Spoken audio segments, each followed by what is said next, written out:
Alors bonjour à tous, merci d'être avec nous aussi nombreux ce matin pour ce débat du printemps de l'économie consacré à la réduction du temps de travail, un débat qu'on a intitulé un débat d'un autre temps, qu'on aurait pu aussi appeler le grand désamour par exemple.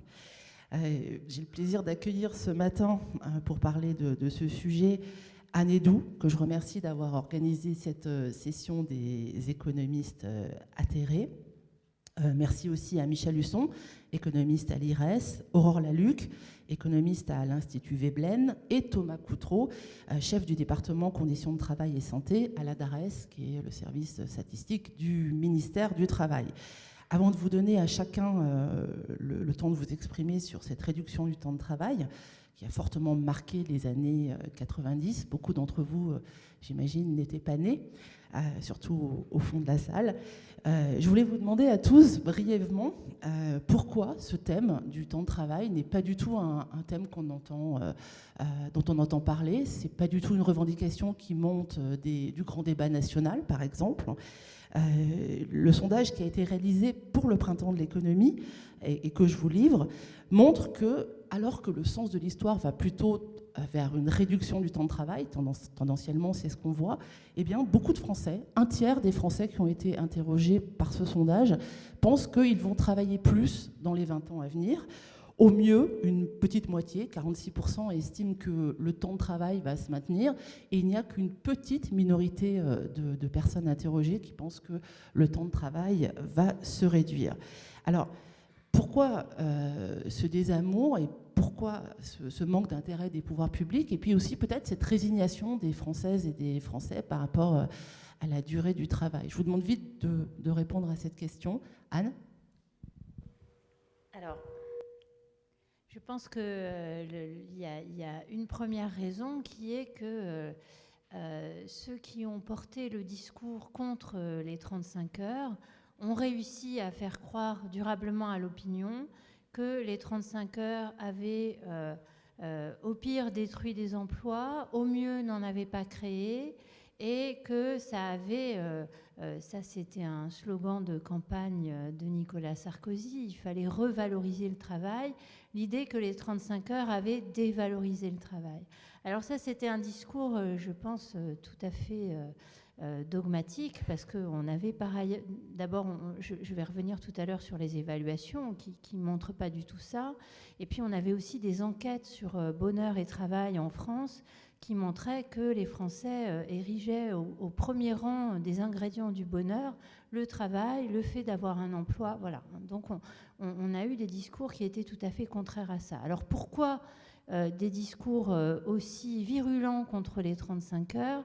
Je dirais que les 35 heures, c'est aussi quelque chose qui a été assez subversif, parce que finalement, dans la préparation des 35 heures, la réduction du temps de travail n'était pas du tout le seul aspect, et on s'est beaucoup interrogé sur à quelles conditions la réduction du temps de travail créerait des emplois. Et je dirais il y avait 3 enjeux majeurs, je m'arrêterai là. Le premier, c'était le partage du travail. Il fallait réduire le temps de travail, réussissent vraiment à créer des emplois, à partager le travail. Le deuxième, c'était quand même la question du partage de la valeur ajoutée. Ça, c'est essentiel. Hein. Est-ce que ça allait conduire à un partage plus favorable aux salariés ou non? Et puis, la troisième, bien sûr, c'était la question du coût du travail. Est-ce qu'il faut le réduire? Enfin, voilà. Et donc, il y a eu, de ce point de vue-là, des allègements de cotisations qui ont accompagné la mesure pour que ça n'augmente pas le coût du travail. Merci d'abord, effectivement, d'avoir organisé cette table ronde. Un grand merci à Anne. Je pense qu'effectivement, toute une partie de l'hétérodoxie en économie et de la gauche a perdu la bataille culturelle sur ce sujet-là, mais sur d'autres aussi. C'est-à-dire qu'on a finalement intégré des sortes de poncifs que nous pensons pour vrais. Pour la plupart d'entre nous, il faut réduire la dette, il faut flexibiliser le marché du travail pour pouvoir créer des emplois, il faut s'adapter à la mondialisation, sinon notre pays va s'appauvrir. Et la question de la réduction du temps de travail, ça a été ça aussi. C'est-à-dire qu'on est rentré dans un débat passionnel qui n'était pas fondé sur la raison, mais qui était fondé sur un certain type de morale et devant lequel on était finalement en état de sidération et où les études qui ont pu être produites, qui montraient effectivement que la seule politique ces dernières décennies à avoir créé massivement d'emplois, c'était probablement la réduction du temps de travail, le passage aux 35 heures, c'était quasiment impossible d'en parler parce que tout de suite, on vous tombait dessus en vous disant que non, c'était pas vrai, que tous les problèmes de la France, finalement, venaient de cette mesure. Et même le parti, finalement, qui a conduit et mené cette politique, a fini par intégrer ces éléments de langage, cette pseudo-morale, et s'est mis à ne plus défendre, finalement, cette mesure. On avait l'impression même qu'il en avait un petit peu honte. Donc, tout ça, ça rentre dans le cadre d'une nouvelle façon de penser l'économie qui réduit en permanence les termes du débat, qui fait que même nous qui défendons la réduction du temps de travail, nous n'osons pas forcément la défendre dans certains débats de peur de nous faire ridiculiser. Et finalement, petit à petit, ces dernières décennies, les termes du débat se sont réduits comme peau de chagrin, et la réduction du temps de travail en a payé les frais en premier lieu. Il a fallu finalement le mouvement des Gilets jaunes, quoi qu'on en pense, pour pouvoir remettre dans le débat public certains sujets, par exemple la revalorisation du SMIC. Ça c'est pareil, c'est quelque chose qu'on n'osait plus penser. On parlait éventuellement d'accompagner à travers des politiques publiques la flexibilisation du marché du travail, à travers des aides, les primes d'activité, etc. Mais penser qu'on puisse réclamer une hausse des minima sociaux, c'est quand même quelque chose d'assez rude. Donc il a fallu des mouvements assez massifs pour qu'on puisse se réautoriser à parler de certains sujets. Mais oui, la réduction du temps de travail, c'est partie de tout ce qu'on a intériorisé. C'est le problème et absolument pas la solution, alors qu'on le verra, moi je pense que c'est la solution. Michel Husson. Oui, je n'ai pas grand-chose à ajouter. Je vais ajouter 2 points. Il y en a un premier qui est de dire et pourtant elle baisse. C'est-à-dire que la durée du travail, elle peut baisser d'une manière qui est, disons, progressive, c'est-à-dire le temps de travail baisse pour tout le monde, mais elle peut baisser sous des formes qui sont régressives, à savoir la montée des petits boulots à temps partiel, etc. Et aujourd'hui, c'est ce qui se passe. Donc il y a un choix de société. La réduction du temps de travail, elle passe de toute manière, mais il faut savoir aussi si elle passe d'une manière qui est très inégalitaire, très discriminatoire, et c'est malheureusement plutôt ce phénomène qui domine actuellement. Le deuxième point, c'est qu'il faut se reposer cette question à propos d'un débat qui a été soulevé notamment aux États-Unis, mais aussi partout en Europe, sur l'effet de la robotisation sur l'emploi.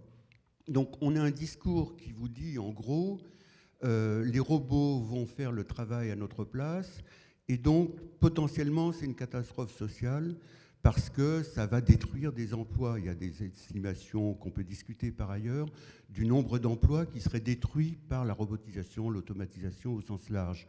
Or, le raisonnement rationnel qu'on devrait pouvoir tenir, c'est de dire les robots font le travail à notre place, tant mieux, c'est une bonne nouvelle, nous allons travailler moins. Et historiquement, c'est ce que j'essaierai de montrer rapidement tout à l'heure, c'est toujours ce qui s'est passé, avec des difficultés, des luttes sociales, des résistances de la part des employeurs, mais fondamentalement, le progrès social est passé par une réduction du temps de travail.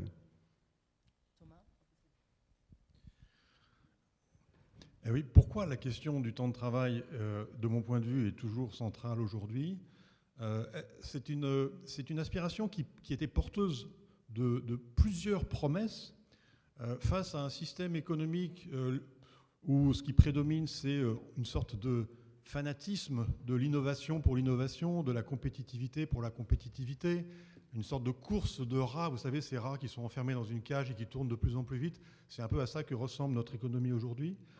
La promesse de la réduction du temps de travail, c'était une promesse, et c'est toujours une promesse de mieux vivre, d'avoir plus de temps pour soi, pour ses proches, et éventuellement de mieux partager le travail domestique, d'avoir plus de temps aussi pour délibérer, pour la démocratie, d'avoir plus d'emplois, donc de réduire le chômage, de réduire les inégalités, et aussi peut-être de mieux produire, et peut-être même de moins produire, de mieux consommer, peut-être de moins consommer. Voilà, toute une série de promesses qui sont toujours aussi importantes, aussi décisives aujourd'hui. Et moi, mon point de vue, ce que je vais défendre tout à l'heure, c'est que ces promesses ont été déçues par les 35 heures, par la façon dont la loi de 35 heures au début des années 2000, fin des années 90, début des années 2000 a été mise en œuvre. Ces promesses ont été profondément déçues, ce qui fait que la perspective aujourd'hui de réduction du temps de travail, y compris à gauche, n'est plus portée. Et j'aimerais expliquer pourquoi il faut réhabiliter et comment on peut réhabiliter ces promesses de la réduction du temps de travail. Merci beaucoup. Alors, Adedou, je me tourne vers vous. Vous l'avez dit, les 35 heures suscitent toujours des débats épidermiques. Et pourtant, il y a des évaluations qui ont été faites de ces politiques publiques. Alors, pourquoi ne sont-elles pas mobilisées? Et surtout, pourquoi ne parviennent-elles pas à convaincre? Alors, les évaluations, je ne sais pas si on peut peut-être passer directement à la deuxième diapositive.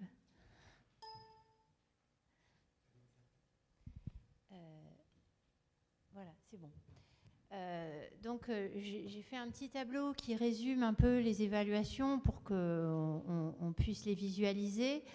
D'abord, ces évaluations, ce qui était très intéressant avec les 35 heures, c'est que comme c'était une mesure extrêmement controversée, elle a fait l'objet, j'ai pas fait de tableau parce qu'on n'a pas vraiment le temps, mais avant sa mise en œuvre, elle a fait l'objet d'évaluations qu'on appelle ex ante, c'est-à-dire des simulations sur ce que ça pourrait donner en faisant jouer les hypothèses selon si la productivité augmente, si tous les salariés sont concernés, etc. Et dans ces évaluations ex ante, on avait des résultats qui allaient à peu près de 120 000 emplois créés à 700 000, avec une hypothèse qui allait encore plus loin, c'était qu'en l'absence totale de gains de productivité, on pourrait même avoir 1 million d'emplois créés. Donc c'est pour dire qu'avant la mise en place des 35 heures, on avait une fourchette assez large de possibilités de création d'emplois qui allaient, pour schématiser, de 100 000 à 700 000 emplois créés selon les choses qui pourraient être mises en œuvre. Alors ensuite, bien sûr, après sa mise en œuvre, les 35 heures ont fait l'objet également de nombreuses évaluations. Ce qui est intéressant, c'est qu'il y a eu des méthodologies variées, c'est-à-dire à la fois des simulations macroéconomiques avec des hypothèses sur les gains de productivité, les évolutions des salaires, etc. Et puis des évaluations microéconomiques qui portaient plutôt sur des hypothèses de comportement des entreprises et qui aussi comparaient, un peu sur le mode de la médecine, des groupes tests d'entreprises et des groupes témoins. Parce que ce qui était intéressant dans les 35 heures, c'est que, juste pour rappeler la mesure, c'était un abaissement de la durée légale du travail qui était échelonné, première loi en 98, deuxième loi en 2000, et les entreprises de plus de 20 salariés avaient jusqu'à 2000 pour négocier un accord de réduction du temps de travail. Les entreprises de moins de 20 avaient 2 ans de plus. Donc, elles ne sont pas toutes passées en même temps aux 35 heures, ce qui fait qu'on a pu comparer celles qui étaient passées et celles qui n'étaient pas passées aux 35 heures, faire des évaluations sur groupe test et groupe témoin. Donc, pour récapituler un petit peu, j'ai mis tout en haut 2 évaluations macroéconomiques qui donnaient des chiffres de création d'emplois allant jusqu'aux 500 000 emplois créés. Je laisserai Michel Husson parler de cette partie macroéconomique. Ensuite, on a aussi eu des enquêtes qui ont été publiées sur le site du ministère du Travail, à la fois auprès des salariés pour recueillir leur opinion et auprès des employeurs. Donc pour les salariés, ces enquêtes ont montré qu'il y avait un sentiment d'amélioration de la vie quotidienne. Pour 59% des salariés, c'est une majorité, mais 59%, c'est pas beaucoup. Donc oui, il y avait des soucis sur les conditions de travail, c'est-à-dire que certains ont déclaré qu'il n'y avait aucun changement sur leurs conditions de travail, mais pour un quart, il y avait une dégradation. Une dégradation qui s'expliquait par des flexibilités temporelles plus grandes, des délais de prévenance courts, une intensification du travail. Et puis je dirais, il y a eu aussi un creusement des inégalités au regard du temps de travail avec des cadres qui ont été plutôt gagnants. On ne peut pas généraliser absolument, mais dans les opinions. Et puis les moins qualifiés qui ont plutôt souffert de l'intensification. Et puis côté employeur, là aussi, les employeurs ont déclaré qu'ils avaient réorganisé le travail, qu'il y avait un effet positif sur la productivité et voilà, qu'il n'y avait pas d'effet négatif sur la compétitivité. Et eux-mêmes ont répondu aux enquêtes en disant qu'ils avaient créé des emplois qu'ils n'auraient pas créés sinon. Et puis enfin, il y a un numéro spécial de la revue Économie et Statistique en 2005 qui est sorti pour, voilà, sur la question des 35 heures. Et c'est plutôt là qu'une forme de consensus s'est établie, consensus disant que sur la base de plusieurs évaluations, que les 35 heures auraient créé au moins 350 000 emplois dans un contexte qui était déjà un contexte de création d'emplois. Et finalement, sur quelle base est-ce que les 35 heures sont remises en cause?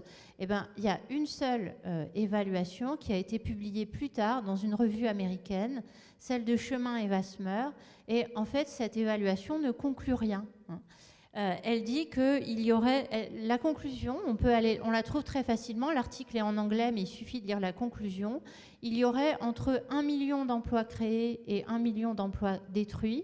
Et donc, la conclusion... c'est pas que l'évaluation ne permet pas de conclure, parce qu'en réalité, c'est ça la conclusion logique de cette évaluation. La conclusion des auteurs, c'est que leur résultat est compatible avec le fait que les 35 heures n'aient pas créé d'emplois. Mais vous voyez bien que quand on est dans la fourchette entre 1 million d'emplois créés et détruits, c'est pas une fourchette raisonnable. On prendrait pas des décisions pour des médicaments sur cette base, voilà. Et donc c'est ça qui a servi à critiquer les 35 heures. Et depuis, un statisticien qui est aussi sociologue, Olivier Gaucho, a refait les calculs et a montré en plus qu'il y avait des erreurs de codage et que les calculs étaient faussés, si bien que les conclusions elles-mêmes de l'article n'étaient pas valides. Donc voilà, les évaluations, elles montrent que ça a créé des emplois. C'était pas un miracle, mais c'est vraiment je dirais, ce que tu disais tout à l'heure, depuis le début des années 80, c'est la seule réforme du marché du travail qui ait été performante d'un point de vue économique. Donc peut-être que ça donne à réfléchir et c'est une occasion de repenser les 35 heures, mais avec une actualité qui est certainement différente. Merci beaucoup, Anne. Alors, Michel Husson, je me tourne vers vous. Anne Edoux a parlé effectivement de miracle. Vous parlez de mystère. Alors, ça a été un record historique, 350 000 emplois. Comment vous l'expliquez? Puis surtout, comment l'autre mystère, c'est pourquoi un bilan aussi positif n'est-il pas exploité davantage? Bon, merci. Bon, alors, je ne sais pas si les slides vont apparaître, mais le premier... Ce qu'il faut savoir, c'est qu'au niveau du siècle, c'est-à-dire depuis 1900, oui, mais je veux surtout savoir comment ça marche. Voilà. Donc vous avez les petits bâtons ici en haut à droite qui vous montrent que la période 1997-2001, c'est-à-dire celle du passage aux 35 heures, est un record historique en remontant très loin avec des séries fabriquées par des économistes historiens jusqu'en 1900, c'est un record absolu. Donc le mystère, si vous voulez, c'est pourquoi on ne réfléchit pas plus sur les raisons de cette performance tout à fait exceptionnelle. Alors, je veux détailler une période qui est tout à fait impressionnante, c'est-à-dire, vous savez qu'au milieu des années 70, il y a eu une récession très importante, qui a fait changer le comportement en termes d'emploi et de chômage. Donc, en gros, dans cette période, vous voyez qu'il y a, du côté du secteur des créations d'emplois privés, un déficit total de création d'emplois. Il faut savoir qu'entre 75 et 95, en gros, pendant 20 ans, le secteur privé n'a créé aucun emploi et en a même détruit. Et vous voyez la courbe rouge en haut qui s'envole, c'est le taux de chômage. C'est-à-dire que pendant cette période, c'est fabriqué le chômage de masse, faute de création d'emplois dans le secteur privé. Et d'une certaine manière, le taux de chômage d'aujourd'hui, un peu comme la dette et l'héritage des taux d'intérêt extrêmement élevés des années 90, le taux de chômage d'aujourd'hui est l'héritage de cette période noire de 2 décennies de non-création d'emplois dans le secteur privé et d'explosion du chômage dont on ne réussit pas à redescendre. Donc ça, c'est quelque chose de très important. Et vous voyez que là, la petite, je ne sais pas si vous voyez tous, mais le passage des 35 heures, où on a créé 1,8 million d'emplois dans le secteur privé en 4 ans, est un rattrapage de la tendance préalable. Donc c'est un rattrapage qui a permis de rattraper du point de vue des créations d'emplois, mais qui n'a pas réussi à faire baisser suffisamment le taux de chômage qui reste à des niveaux de l'ordre de 9, 10, 11% selon la conjoncture. Ce qui est important à voir, c'est les explications qui ont été données de cette performance. Ces explications sont de plusieurs ordres. Il y en a une première qui dit « mais c'était la croissance pendant ces années ». Or, vous voyez que vers la fin des années 80, vous avez une petite création d'emplois, enfin des créations d'emplois, mais qui ont été immédiatement détruites par la récession du début des années 90. En revanche, les emplois qui ont été créés pendant les 35 heures sont des emplois pérennes, c'est-à-dire qui n'ont pas été rattrapés par la conjoncture ultérieure. Et donc ça, c'est un point tout à fait important. Et le dernier point sur lequel je voudrais insister, et qui va à l'encontre justement de beaucoup de débats qui ont lieu actuellement, un des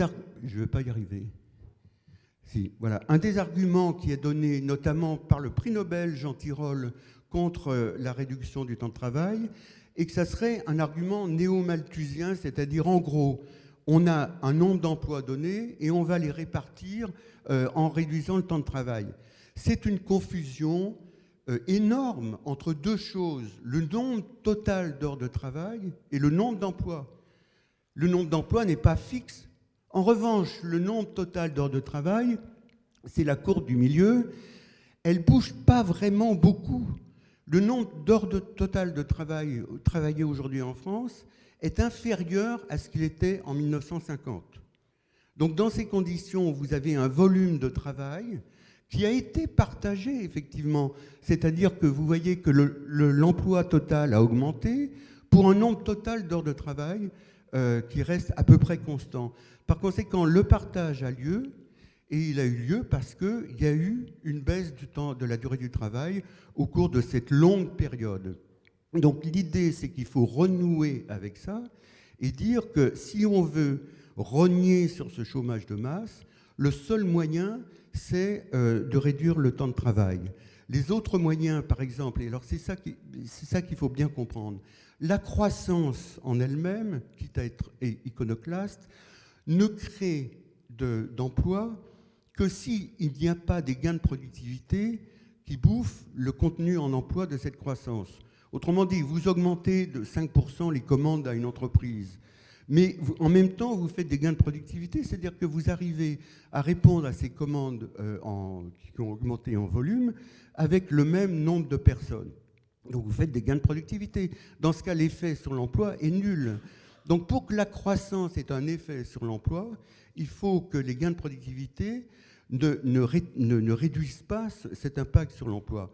Or, historiquement, en gros, en France, les gains de productivité évoluent au même rythme que la croissance. Donc si on fait la moyenne, les vraies créations d'emplois sont liées à la réduction du temps de travail parce que, d'une certaine manière, la productivité a empêché, a réduit l'effet de la croissance sur l'emploi. Et pendant les deux décennies noires, 75-95, on a eu même un phénomène inverse, à savoir que les gains de productivité, qui étaient une réaction, la recherche de gains de productivité qui était une réaction à la récession du milieu des années 70, ont été supérieurs au taux de croissance dans le secteur privé. Et le dernier point, rapidement, il faut que je termine, on reviendra dans la discussion, mais le dernier point qui est très important, c'est quelque chose qui est totalement ignoré sur la réalité de l'économie française. J'ai un problème de dyslexie, mais assez sommaire. Bon, si on distingue l'emploi entre emploi privé et emploi public, l'emploi public est défini par les catégories d'INSEE, services principalement non marchands, qui est un peu plus large que l'emploi public. Mais ce dont on s'aperçoit, c'est qu'en réalité, en France, la majorité de l'augmentation de l'emploi s'est faite dans ce secteur public. Et que la contribution de l'emploi privé, contrairement aux théories selon lesquelles c'est les entreprises qui créent de l'emploi, etc., est à peine supérieure sur cette longue période à 1/3 des créations d'emplois. C'est-à-dire que si on raisonne depuis 1950, 2/3, un peu moins, des créations d'emplois se sont faites dans le secteur public et non pas dans le secteur privé. Donc on a un modèle social qui est tout à fait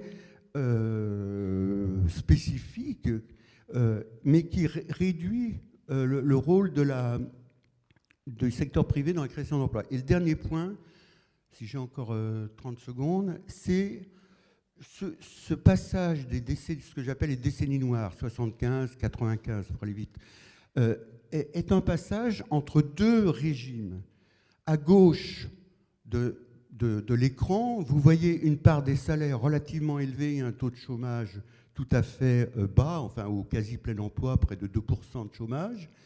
Vous avez une phase de transition qui combine une augmentation du taux de chômage et une baisse considérable pendant la décennie 80 de la part des salaires. Et donc nous sommes à un autre régime avec part des salaires historiquement basse et taux de chômage évidemment historiquement élevé. Et l'idée clé, c'est qu'il y a un lien entre ces deux partages.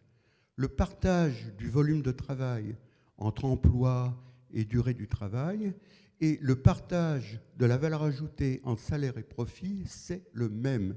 C'est-à-dire qu'on ne peut pas toucher à l'un sans toucher à l'autre. Et c'est pour ça que fondamentalement, le problème de la répartition de ce volume de travail en faveur de la création d'emplois est aussi un problème de répartition de la valeur ajoutée entre salaire et profit.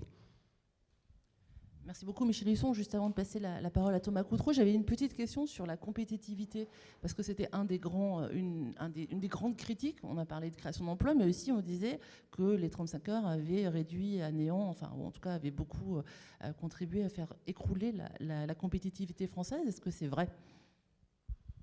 Il y avait une période, il y avait une plaisanterie entre économistes, c'est-à-dire les 35 heures sont la faute de tout. Il pleut, c'est la faute des 35 heures. Il fait bon. La réponse à cet argument est assez simple. Dans le partage de la valeur ajoutée, il y a le salaire et le profit. Dans le profit, il y a celui qui est le bon profit, on peut dire, celui qui s'investit. Et puis, il y a le profit, le mauvais profit qui va aux actionnaires. Or, et c'est une réponse à la compétitivité, les dividendes qui sont versés aux actionnaires sont des coûts, c'est-à-dire qui déterminent le prix. Donc le schéma possible qui rend compatible avec le discours sur la compétitivité, c'est de dire augmentons les salaires par la création d'emplois, par réduction du temps de travail, et baissons les dividendes des actionnaires. Or, le schéma dans lequel on est aujourd'hui, c'est-à-dire qu'on a un excès de rentabilité des entreprises qui n'est pas consacré à l'investissement. Donc, il y a une part de profit qui n'est pas légitime et qui pourrait être mieux utilisée sans, encore une fois, toucher la compétitivité. La compétitivité dépend du prix global des produits. Dans ces prix, il y a le coût du travail, il y a le coût des actionnaires et il y a le profit qui s'investit. Donc, il y a une marge de manœuvre qui n'est pas qui suppose pas d'augmenter le prix total, mais qui suppose de répartir différemment l'utilisation du profit qui a été dégagé. Merci beaucoup. Alors, Thomas Coutreau, vous vous intéressez beaucoup à la question du pouvoir d'agir des travailleurs sur leur travail.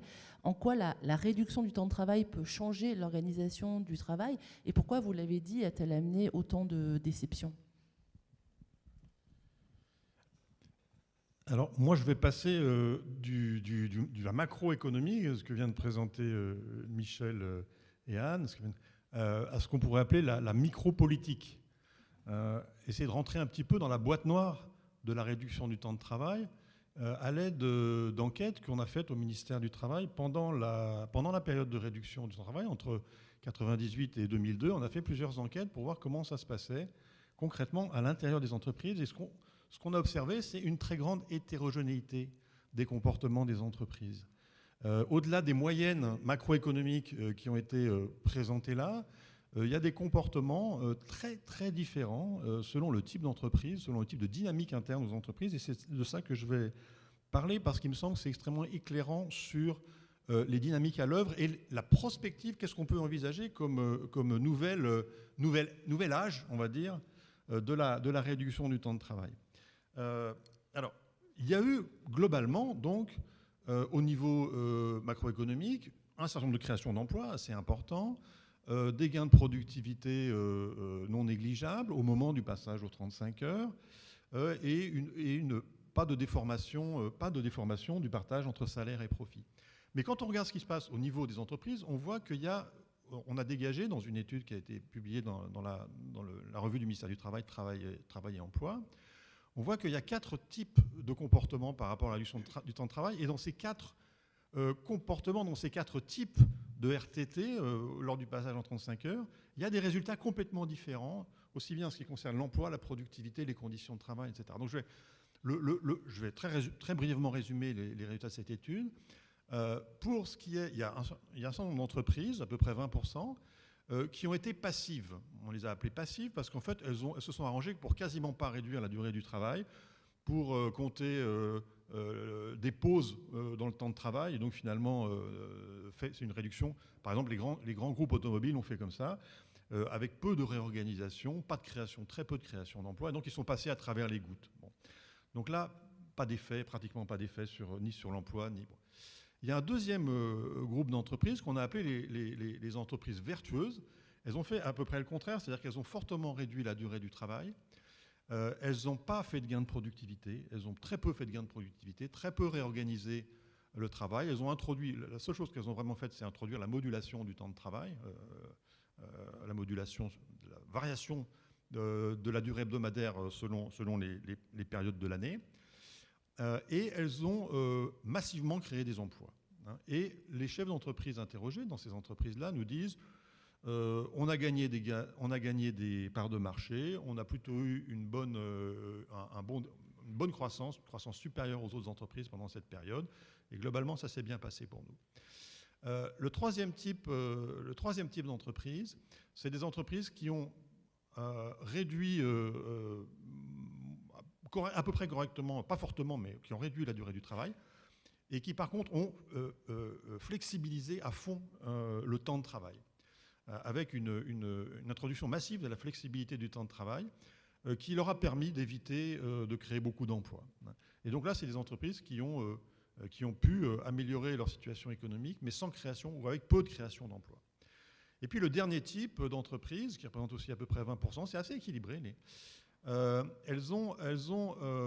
les a appelées les maximisatrices, c'est-à-dire que là, elles ont réorganisé à fond, introduit le lean management, introduit les procédures de qualité, les normes ISO, introduit toute une série de réorganisations du travail concomitamment à la réduction du temps de travail, ce qui fait qu'elles ont fait des forts gains de productivité et elles ont peu créé d'emplois.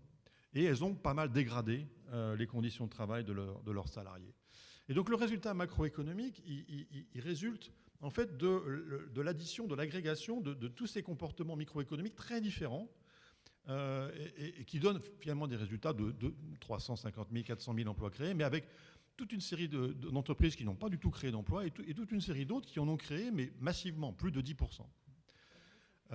Alors le public est plutôt dans le si on prend par exemple les hôpitaux, on est vraiment là dans la maximisation. C'est-à-dire que les hôpitaux ont introduit, et beaucoup de services publics, ont introduit toute une série de réorganisations sans créer d'emplois. Donc avec une dégradation considérable des conditions de travail. Et ce qui est intéressant, peut-être le plus intéressant, c'est de comprendre les logiques. Qu'est-ce qui peut expliquer que telle ou telle entreprise se soit engagée dans telle ou telle voie? Et dans les facteurs explicatifs, par exemple, je ne vais pas te les citer tous parce que dans l'étude, on en recense beaucoup avec une étude économétrique et montrant des corrélations assez fortes.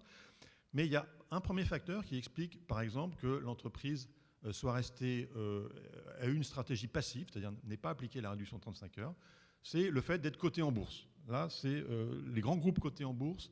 En gros, ils n'ont pas joué le jeu des 35 heures, ils ont modifié à la marge le temps de travail et pas embauché. Il y a, du côté des entreprises vertueuses, c'est vertueuses entre guillemets, hein, celles qui ont fortement réduit la durée du travail et fortement embauché. Il y a deux critères majeurs qui distinguent ces entreprises des autres. Le premier critère, c'est l'attitude du management, l'attitude du patron par rapport à la question sociale. Et ça, c'est très marrant parce qu'on avait posé une question il y a vraiment un aspect politique dans cette affaire-là. C'est-à-dire des dirigeants. On leur a posé une question dans l'enquête, c'est est-ce que vous pensez qu'il faut plutôt accorder la priorité à la cohésion sociale ou à l'innovation et à la croissance? Et ça, la réponse à cette question est un marqueur.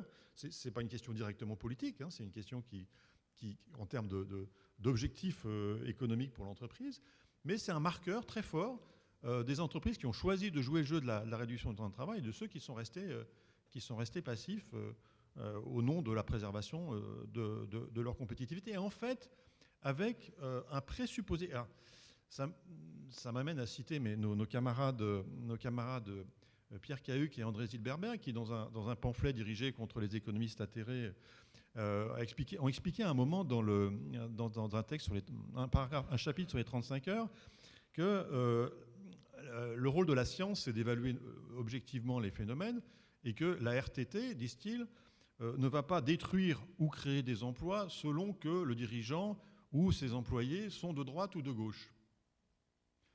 Eh bien, les études montrent exactement le contraire. Et que alors ce n'est pas la question de droite ou de gauche, mais selon les valeurs portées notamment par les directions d'entreprise, les stratégies par rapport aux 35 heures et aux lois Aubry ont été très très différentes.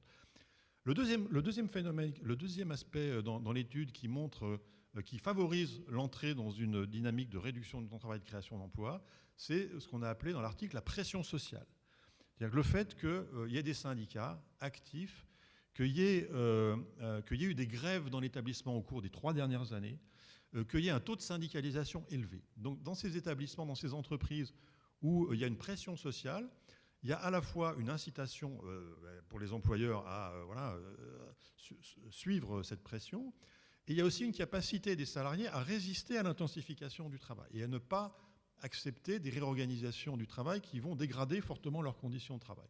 Du coup, ça fait un cercle vertueux du point de vue de l'emploi, parce qu'il n'y a pas de forte réorganisation qui empêche, qui vont limiter le besoin d'embauche. Et donc, on a peu de gains de productivité. Et alors, il se trouve que dans cette période-là, alors Michel a peut-être pas assez insisté là-dessus, c'était une période quand même de croissance économique importante. Et donc, ces entreprises-là, certes, leurs coûts salariaux ont augmenté, mais elles ont gagné des parts de marché. C'est ce que les employeurs nous disent. Et finalement, leur situation économique, c'est pas fortement dégradé. Enfin, c'est pas dégradé du tout. Voilà, donc pour conclure, je dirais, qu'est-ce que ça nous apprend par rapport à la possibilité de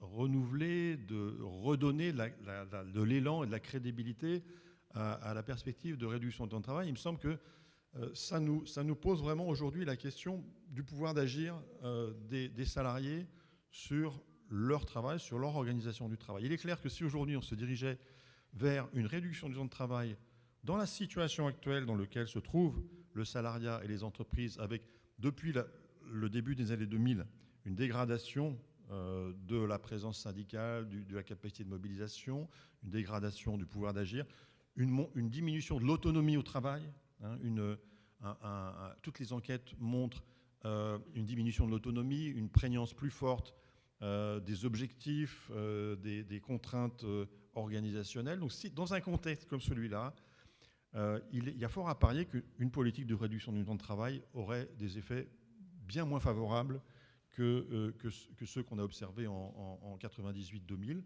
parce qu'il est probable que les salariés auraient beaucoup moins encore les moyens de s'opposer à de nouvelles réorganisations, à une nouvelle intensification du travail. Et donc la question clé du point de vue de la conception possible d'une politique de réduction du temps de travail aujourd'hui, il me semble, c'est celle de la possibilité d'une reprise en main de l'organisation du travail par les salariés, par leurs organisations, par leurs représentants. Et on voit aujourd'hui toute une série d'expériences dans les entreprises de remise en cause à la faveur de tout ce qu'on a observé sur la souffrance au travail, la dégradation du sens du travail, la dégradation de la qualité du travail. Vous savez qu'il y a eu beaucoup de grèves, par exemple, dans le secteur de la santé, dans les EHPAD, pour s'opposer au lean management, à la rationalisation qui aboutit à faire plus de choses et surtout plus de tâches bureaucratiques et moins de tâches de soins. Donc on a un phénomène comme ça assez diffus dans beaucoup d'entreprises et dans beaucoup de services publics qui peut donner des marges de manœuvre au nom de la défense de la qualité du travail, non seulement de la qualité des conditions de travail, mais de la qualité même du service rendu, de la qualité même de la production, qui est quelque chose qui tient beaucoup à cœur aux salariés, notamment dans les services, mais pas seulement. Il y a, me semble-t-il, des marges de manœuvre pour une politique publique et une politique syndicale qui redonne du pouvoir d'agir aux salariés et aux usagers et aux bénéficiaires du travail, qui aujourd'hui sont souvent mis à mal par les organisations et les changements organisationnels en cours, pour reconstruire un point de vue collectif sur ce qu'est la qualité du travail, ce que devrait être l'organisation du travail. Et si ce type de point de vue commence à se développer, alors là, on pourra, me semble-t-il, reposer la question de la réduction du temps de travail, mais en la liant de façon très étroite à la question de la qualité du travail. Et en liant la question de la réduction du temps de travail et la question de sa qualité en termes non seulement de conditions de travail, mais de services ou de produits rendus ou fabriqués, on augmenterait considérablement les chances d'avoir une réduction du temps de travail vertueuse, entre guillemets, en termes à la fois d'emploi, de compétitivité, c'est-à-dire de qualité réelle des services et des produits, et de cohésion sociale. Merci beaucoup Thomas. Alors Aurore Laluc, vous l'avez dit tout à l'heure, on n'ose plus trop parler de réduction du temps de travail dans les débats, c'est un peu ringardisé. En revanche, ce qui dépasse, c'est la transition énergétique. Alors d'une certaine manière, est-ce que la réduction du temps de travail est soluble dans l'écologie? Est-ce que c'est une manière de réhabiliter cette question? Alors, c'est une manière de réhabiliter cette question, notamment dans les autres pays, en fait. C'est ça qui est assez intéressant. Alors, il y a un lien qui a toujours été fait entre la question de la transition écologique et la réduction du temps de travail.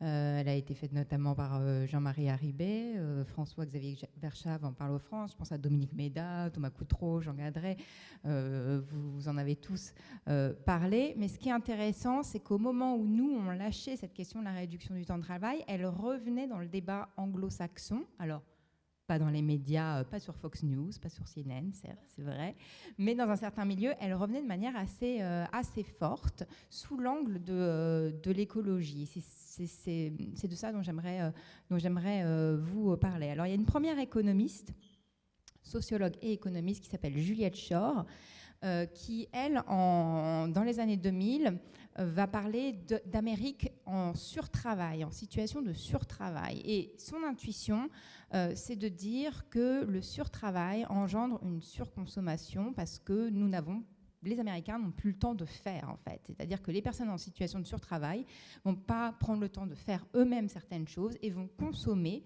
pour compenser d'ailleurs leur surtravail, et vont consommer des biens extrêmement lourds d'un point de vue environnemental, beaucoup de jetables, beaucoup de plats préparés, de l'avion, etc., etc. Donc ça va à partir de cette intuition de sociologue, de cette première intuition de sociologue, puis elle va travailler d'un point de vue sociologique et d'un point de vue économique. Alors les études qui sont menées en économie sur ce sujet ne sont pas forcément les plus robustes, disons, mais en règle générale, on ne peut pas dire que la dite science économique produise dans sa grande majorité, je ne parle pas forcément pour l'hétérodoxie évidemment, des études très robustes. Donc elle va étudier en 2005, Juliette Schor, 18 États de l'OCDE, et elle va conclure effectivement d'un point de vue de la composition de la demande, comme je disais, c'est-à-dire pas de son volume mais de sa composition, qu'il y a effectivement un lien de dégradation de la qualité de la consommation quand on se retrouve en situation de surtravail. Elle, c'est ça qui va l'intéresser, c'est ce qu'on va consommer, le type de consommation qu'on va pouvoir faire quand on est en situation de surtravail. Elle va réussir à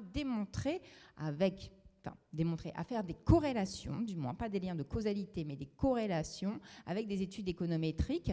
Elle va mettre en évidence ce lien. Puis, à partir de la fin des années 2000, deux économistes, David Roenrich et Mark Weisbrod, du CEPR de Washington. Le CEPR de Washington, c'est un institut de macroéconomie qui a été assez remarqué, notamment pour mettre en évidence et pour alerter sur la crise de 2007-2008, mais vraiment dans ses moindres détails. C'est-à-dire que ce n'est pas forcément que des macroéconomistes qui ne connaissent pas le fonctionnement institutionnel comme ça peut arriver. Ils avaient à la fois l'effet macroéconomique et en même temps, ils avaient démontré comment tout le système et les raisons pour lesquelles allait s'effondrer. Donc on voit deux personnes quand même d'un certain niveau, parce que c'était pas donné à tout le monde de démontrer, de prévoir cette crise avec cette précision. Eux vont faire des études très économétriques. Ils l'assument, c'est pas d'une qualité fantastique, mais ils vont s'intéresser à l'effet volume. C'est-à-dire que eux, toute leur préoccupation, c'est de voir le lien entre le niveau de travail et le niveau de PIB. Non, c'est que ça peut être critiquable, hein, mais voilà quelle est leur idée. Et ce qu'ils vont démontrer ou mettre en évidence avec leurs études, c'est que les pays qui polluent le plus, ce sont les pays où le temps de travail a le moins réduit. Il passe à travers la croissance pour démontrer ce lien. En gros, plus on travaille, plus il y a de croissance, et la croissance étant corrélée aux émissions de CO2, eh bien, plus on pollue. Et de leurs études, ils concluront que si les Européens avaient adopté un temps de travail équivalent à celui des Américains, ils consommeraient 30% d'énergie en plus. À l'inverse, si les États-Unis avaient adopté les standards européens, eh ben, les accords de Kyoto, je ne sais pas si vous vous en rappelez, auraient été respectés. Donc ça, c'est pour l'effet volume. Plus tard, d'autres chercheurs, notamment c'est aussi des chercheurs suédois, Jonas Nassen, vont tenter d'affiner ces études qui, encore une fois, je le dis, sont quand même un petit peu grossière, et les auteurs le revendiquent, ils ne le cachent absolument pas. Jonas va expliquer que si à chaque réduction du temps de travail de l'ordre de 1%, on a une réduction de la consommation d'énergie et des émissions de gaz à effet de serre de l'ordre de 0,8% en moyenne. Ce qui est intéressant chez Nassen, c'est qu'il va commencer à se mouiller sur le volume de réduction du temps de travail. Pour lui, il faut passer aux 30 heures pour pouvoir respecter la trajectoire des 1,5 à 2 degrés. Donc on commence à avoir des termes du débat qui se précisent un petit peu. Il va être rejoint en cela par un institut qui s'appelle la New Economics Foundation, qui est un institut anglais qui, à partir des années, qui est un think tank, qui à partir des années 2005-2006 va prôner justement ces 32 heures pour des raisons environnementales et va prôner aussi, pour sortir après de la crise financière, la mise en place d'un New Deal vert. Donc on voit que du côté, en fait, de tout ce qui tourne autour de la question écologique, dans ce milieu, revient en force la question de la réduction du temps de travail. Mais tout le monde a parfaitement conscience que ces études ne sont pas assez poussées. Donc on continue à travailler sur le sujet. Et là, ça va être Knight, Rosa et Shore en 2013 qui vont prendre un panel beaucoup plus gros, des études qui vont regrouper l'ensemble des pays de l'OCDE sur la période 1970 à 2007 pour étudier à la fois cet effet volume, dont je vous parlais, le lien entre temps de travail, croissance et émissions de CO2, mais aussi sur l'effet composition. Donc là, leurs études, encore une fois économétriques, donc pas forcément les plus costauds, vont mettre en évidence ce lien et elles vont tenter de déterminer si, en revanche, dans le sens inverse, ça fonctionne ou pas. C'est-à-dire si on réduit, les pays qui ont réduit leur temps de travail, ont-ils réduit leur impact sur l'environnement ou pas? Et là, leurs études, leurs conclusions disent oui. C'est-à-dire que les pays qui ont réduit leur temps de travail auraient pollué bien plus s'il n'était pas passé, s'il n'y avait pas eu cette réduction, qu'elle soit organisée ou non, comme l'a très justement souligné Michel. Donc, arrive maintenant l'autre question, comment réduire? Quel type de réduction du temps de travail faut-il? Est-ce qu'il faut passer par une annualisation, par une semaine de 4 jours? Vers quoi doit-on tendre? Là où c'est intéressant, c'est qu'en tout cas, tout le monde se met d'accord pour dire que pour respecter une trajectoire de 1,5 à 2 degrés, il faudrait plutôt aller sur 30 heures. pas 32 heures, ce sont 30 heures, estime ce petit groupe de chercheurs très proche de l'économie écologique. Donc maintenant, on se pose la question de comment organiser cette réduction du temps de travail. C'est un sujet qui fait encore débat, Anne en a parlé aujourd'hui, l'annualisation des 35 heures ayant été très critiquée en France. Donc là, on arrive aux études de Lewis King, de Johan van den Berg, qui, eux, en 2017, vont s'intéresser à la Grande-Bretagne. La Grande-Bretagne a cette spécificité que c'est une île, donc ils prennent cette spécificité en compte dans leur calcul, et eux vont étudier plusieurs scénarios. Ils partent du principe qu'il faut une réduction de travail de l'ordre de 30 heures, mais s'interrogent sur l'impact environnemental. Alors, est-ce que c'est 30 heures tout au long de la vie ? C'est-à-dire qu'est-ce qu'on se dit, bah voilà, il faut que vous travaillez 30 heures, mais on compte ça sur tout le long de la vie, ce qui fait que vous pouvez prendre une année sabbatique ou plusieurs, peut-être, quand vous avez des enfants ou pas, ou enfin ce que vous voulez. Est-ce que ça doit passer par une semaine de 4 jours ? Est-ce que ça peut passer par on réduit le temps de travail chaque jour un petit peu, ou est-ce qu'on fait une annualisation où chacun se débrouille en fonction de son entreprise, en fonction de ses branches, etc. Pour eux, ce qui est intéressant dans leur étude, c'est qu'ils vont s'intéresser à la consommation aussi dans les entreprises, ce qui n'était pas forcément fait sur les autres études. C'est-à-dire que les autres études étaient très volumes, s'intéressaient beaucoup au comportement de consommation, mais par exemple ne prenaient pas en compte le fait que là, il y a quelques lumières dans cette salle, on est tous dans cette salle, si on était tous chez nous, on aurait tous une lumière allumée et que probablement on consommerait plus d'énergie. Donc vous voyez, ils vont jusqu'à se poser ce genre de questions qui sont des questions essentielles en fait, et pas forcément simples parce qu'il y a plein de façons de travailler et que ces façons de travailler diffèrent au sein de nos économies notamment. Donc ils vont jusque-là.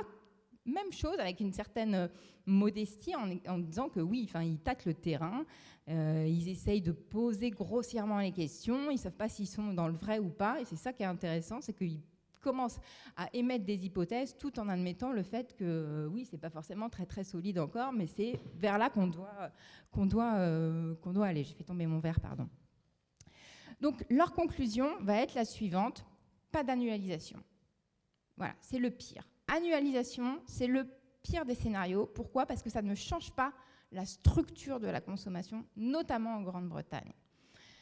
Un peu chaque jour, pas terrible non plus, ça ne change pas tant que ça. Ça commence à faire évoluer un petit peu les choses parce qu'on voit qu'ils estiment que les personnes pourraient chez elles avoir une capacité à justement refaire plus plutôt que consommer, surtout en Grande-Bretagne qui peut être un pays assez consommateur de biens jetables notamment.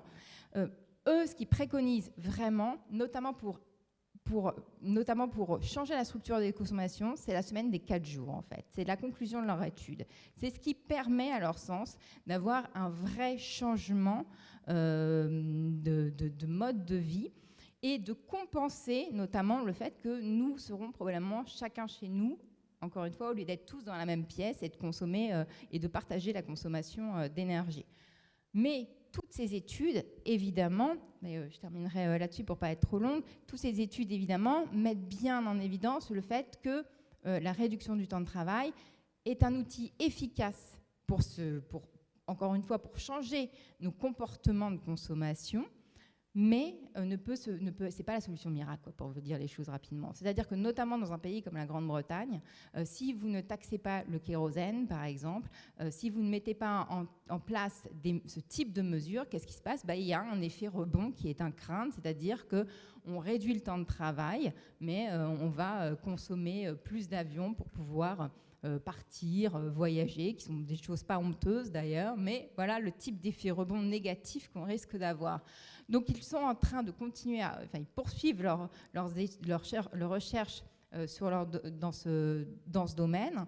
Il y a quand même, à mon sens, quelque chose de très intéressant, c'est-à-dire qu'au moment où nous, on a complètement internalisé le fait que la réduction du temps de travail, c'était la pire des mesures, elle revient quand même vraiment dans le débat anglo-saxon et j'espère que ça nous persuadera de défendre la réduction du temps de travail pour des raisons totalement autres. Et c'est, j'espère, par ce biais, celui de l'écologie, qu'on parviendra à reprendre cette mesure qui, comme les intervenants l'ont parfaitement démontré, de toute façon est une réalité. Donc après, soit on décide de l'organiser, notamment démocratiquement, soit on laisse faire, pas le marché, mais les forces en concurrence. Voilà. Donc je pense qu'à travers vraiment la question de la transition écologique, on peut réhabiliter la question, non seulement réhabiliter la question de la réduction du temps de travail, mais qu'en plus elle fait parfaitement sens, parce que c'est une mesure qui, je pense, peut nous faire du bien à tous.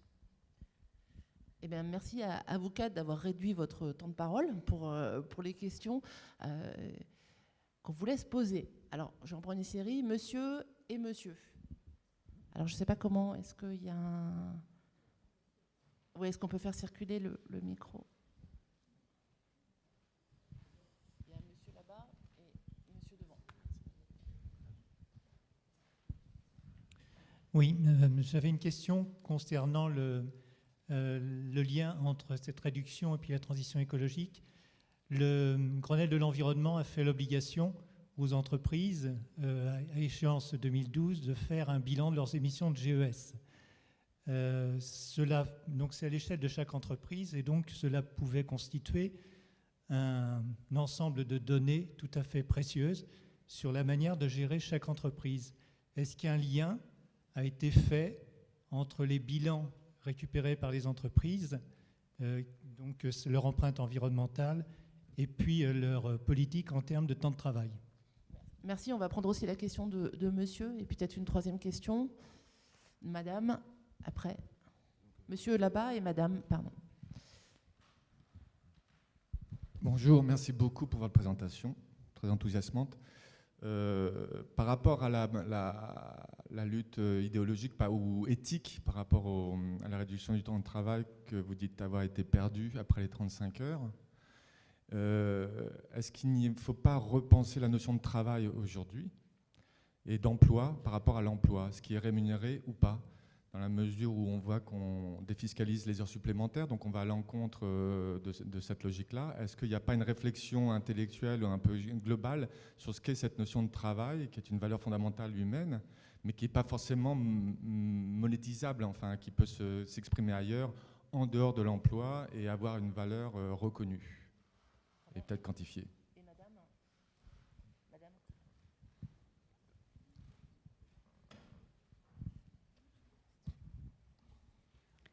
Alors tout d'abord, je voudrais vous remercier pour l'étude des impacts, l'étude très complète des impacts de la réduction du temps de travail. Et moi, je me place dans votre discours, mais d'une façon complètement nouvelle. C'est de créer une réduction du temps de travail qui ne coûte rien à personne, qui au contraire va apporter de l'argent supplémentaire à l'économie, aux entreprises et même au pouvoir. C'est un projet qui porte sur un gain d'emploi qui peut atteindre jusqu'à 2 millions d'emplois par optimisation des charges, c'est-à-dire les entreprises ont moins de charges, mais par contre, c'est un système, un calcul financier qui prend en compte le droit de la retraite, aussi bien sécurité sociale que caisse complémentaire, les droits du chômage. Et donc, ce système, ce calcul mathématique permet à charge égale et charge baissée d'employer des gens dans toutes les activités et en CDI et au salaire normal de l'activité. C'est-à-dire ce ne sont pas des nouveaux emplois, ce ne sont pas des CDI qui sont créés, mais on crée de l'emploi sur un temps partiel senior. Ce temps partiel senior étant rémunéré de façon telle que les seniors ont tout intérêt à le demander, par exemple du 4/5e payé temps plein et du mi-temps payé 80%, avec préservation de leurs droits à la retraite, donc pas de baisse de droits pour ces gens-là quand ils partent à la retraite. D'accord, merci pour cette question, mais on va faire dans... Donc je vous détaillerai la mesure et en détail, Ouais. En gros, comment se passe, comment ça se construit. Et ça peut être mis en place par les entreprises de façon très souple. Et c'est les entreprises, ce sont les gens embauchés, les seniors et les entreprises qui sont les grands gagnants. Alors c'est une... Mais je vais vous couper parce que en fait, on va J'ai essayer de juste répondre. pour quelques secondes pour vous dire que c'est une solution pour le chômage actuel. On peut en faire une garantie emploi jeune. On peut en faire une garantie, un système d'adaptation des entreprises quand il y a une rupture technologique.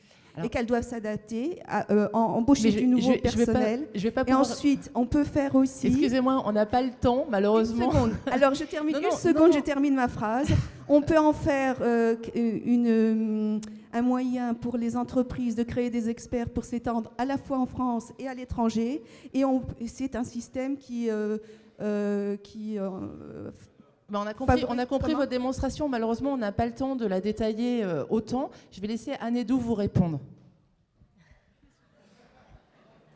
Alors, il y a eu aussi beaucoup d'autres questions. Là, en fait, votre proposition, c'est une nouvelle baisse de cotisation sociale. Alors, juste deux choses. Les cotisations sociales, c'est ce qui finance le système de protection sociale. Donc, si on les baisse, il faut quand même trouver un moyen de financer la protection sociale. Et puis, par ailleurs, je parlais des politiques de l'emploi qui ont été menées depuis les années 80. On a quand même derrière nous des années de politique d'allègement de cotisations. Pour schématiser, première vague en 93 avec les allègements Balladur, deuxième vague en 2003 avec les allègements Fillon, et puis la dernière vague, c'est 2012-2014 avec le CICE et le pacte de responsabilité. Et on a aussi, je ne l'ai pas amené ici parce que je ne m'attendais pas à cette question, on a aussi plein d'évaluations. Et en fait, au fil des évaluations, ces politiques sont de moins en moins efficaces. Et pour le CICE, on peut dire que chaque emploi créé aurait coûté plus de 200 000 euros par an. Donc, ce n'est pas du tout une mesure pertinente de création d'emplois. Je pense que les allègements de cotisations sociales, il faut les oublier. Alors, puis votre proposition, elle est un peu en décalage aussi avec ce qu'on évoque, puisque vous... Non, là, on ne va pas avoir le temps, il y a aussi d'autres questions. Vous proposez d'allonger le temps du travail, puisque vous voulez faire travailler les seniors. Bon, alors ça n'a pas été très clair. Il y a aussi d'autres questions, et puis je vais peut-être aussi laisser parler mes collègues. Parce qu'il y a d'autres questions. Alors, j'ai une question pour Thomas Coutreau qui rejoint celle de monsieur sur la qualité de l'emploi. Une réduction, c'est une question qui nous vient de Twitter, une réduction du temps de travail vertueuse serait-elle possible aujourd'hui seulement avec une politique publique visant la prise en main de l'organisation et de la qualité du travail par les salariés ? Ça répond. Alors, la question de monsieur, c'était est-ce qu'on peut reconnaître des formes de travail qui ne sont pas insérées dans des emplois classiques, des emplois d'entreprise ou d'administration? C'est un peu différent de cette question-là. Donc oui, moi je pense que oui, je pense que c'est un problème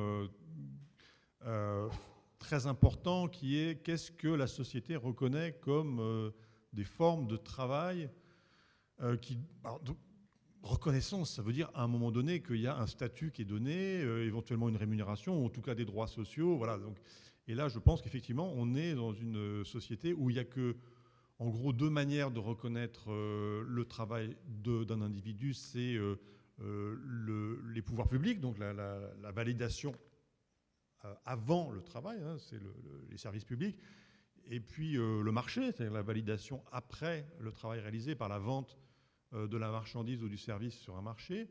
Et je pense qu'on a besoin d'inventer de nouvelles formes de reconnaissance du travail, bénévole, associatif, politique même, au sens noble du terme, Et ça, je crois que c'est tout à fait une question importante.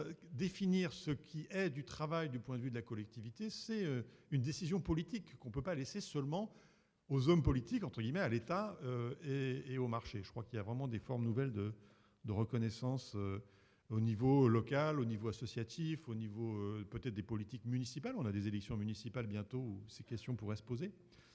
Des régies, des associations. Voilà. Alors, oui, sur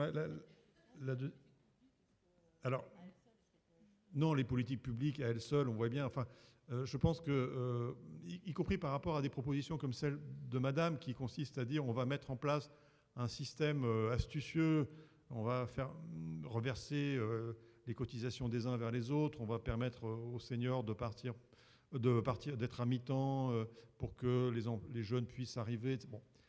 Ce sont a priori des bonnes idées.